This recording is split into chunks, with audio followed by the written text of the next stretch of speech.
Assalamualaikum warahmatullahi wabarakatuh. Saya di sini akan menjelaskan tentang siklus akuntansi perusahaan dagang.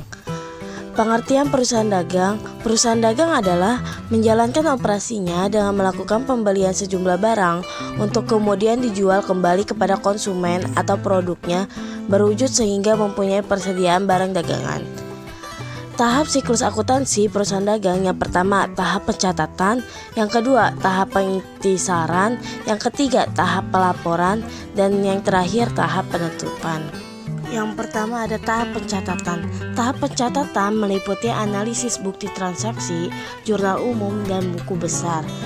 Jurnal umum dan jurnal khusus. Jurnal khusus diantaranya yang pertama jurnal pembelian untuk mencatat transaksi pembelian barang secara kredit.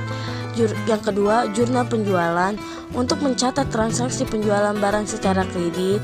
Dan yang ketiga, jurnal penerimaan kas untuk mencatat semua transaksi keuangan yang tunai atau per kas. Dan terakhir, jurnal pengeluaran kas untuk mencatat semua transaksi keuangan yang mengeluarkan uang secara tunai atau per kas. Buku besar adalah kumpulan rekening pembekuan yang masing-masing digunakan mencatat tentang aktiva tertentu. Tahap pengintisaran ada 4. Yang pertama, neraca saldo. Neraca saldo adalah suatu daftar tempat mencatat secara sistematis saldo-saldo akun buku besar berdasarkan kelompok akun. Yang kedua, jurnal penyesuaian adalah jurnal yang dibuat dalam proses pencatatan perubahan saldo dalam akun sehingga saldo mencerminkan jumlah yang sebenarnya. Yang ketiga, neraca saldo disesuaikan.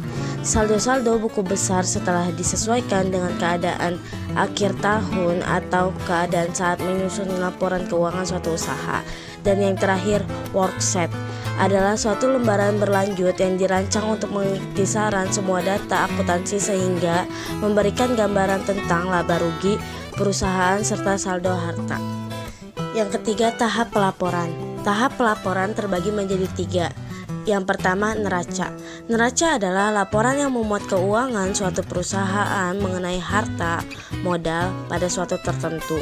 Yang kedua, laporan laba rugi adalah laporan yang memuat rekaman suatu aktivitas seluruh perusahaan.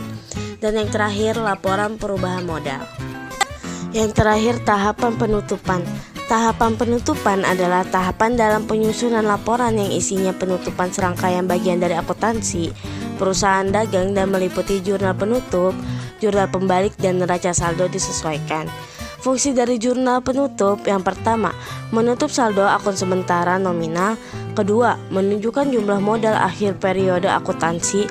Dan yang terakhir, memisahkan transaksi pendapatan dan beban. Posting jurnal ke dalam buku besar. Yang pertama, posting jurnal penjualan. Yang kedua, posting jurnal pembelian. Yang ketiga, posting jurnal penerimaan kas. Dan yang terakhir, posting jurnal pengeluaran kas. Sekian dari saya, terima kasih. Wassalamualaikum warahmatullahi wabarakatuh.